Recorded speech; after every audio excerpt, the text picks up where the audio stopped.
अस्सलाम वालेकुम दोस्तों। ऑपरेशन से 2 घंटे पहले मरीज़ के कमरे में एक नर्स दाखिल हुई। नर्स के हाथ में एक गुलदस्ता था। उसने वो गुलदस्ता लाके मरीज़ के पास रखा और मरीज़ के जो पहले से पड़ा हुआ गुलदस्ता था उसको ठीक करने लग पड़ी। उसने मरीज़ से पूछा कि आपका ऑपरेशन कौन कर रहा है। मरीज़ बहुत ज़्यादा बेजार और आवाज़ार होकर उसने कहा कि मेरा ऑपरेशन डॉक्टर हसन कर रहे हैं। जब नर्स ने ये सुना तो वो बहुत ज़्यादा एक्साइटेड हो गई कि आपको वाकई यकीन है कि आपका ऑपरेशन डॉक्टर हसन कर रहे हैं। तो उसने कहा जी मुझे बिल्कुल यकीन है। तो नर्स कहती है आपको उन्होंने टाइम कैसे दे दिया। वो इस मुल्क के सबसे कामयाब तरीन सर्जन हैं। उनकी सक्सेस रेशो 100% है। उन्होंने आज तक जिसका भी ऑपरेशन किया है वो बंदा बिल्कुल ठीक ठाक हो गया है।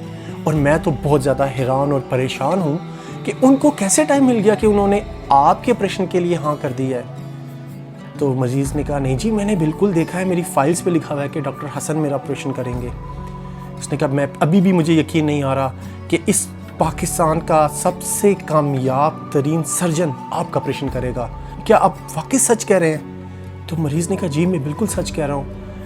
ये कह के वो नर्स कहती हैं चलें फिर तो मुझे उम्मीद है आपका ऑपरेशन बिल्कुल ठीक हो जाएगा। और क्योंकि उनकी सक्सेस रेशो 100% है।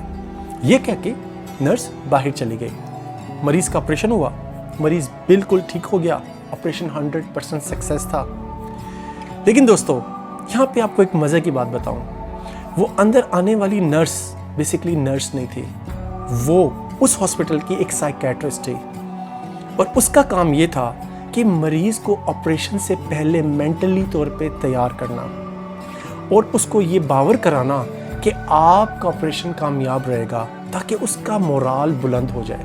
तो इस तरह से उसने मरीज़ का मोराल अप किया कि ऑपरेशन से पहले मरीज़ खुद को बेहतर महसूस करना शुरू कर दिया उसने।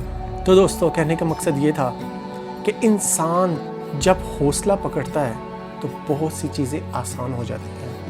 जब इंसान हौसला पकड़ता है उसमें उसके बाद उसकी एक विल पावर आ जाती है और उसकी विल पावर जब आप इंसान की ट्रिगर कर दें उसके बाद वो बड़े से बड़ा काम भी कर सकता है। उम्मीद करता हूँ कि आप भी अपने हौसले बुलंद रखेंगे, कभी भी किसी मुसीबत से नहीं घबराएंगे और अगर कभी कोई मुश्किल वक्त आया तो हिम्मत हौसले अज़म से उसका मुकाबला करेंगे। नेक्स्ट टाइम एक और स्टोरी के साथ आपकी खिदमत में हाजिर होऊंगा। तब तक मुझे इजाज़त दें। अल्लाह हाफ़िज़।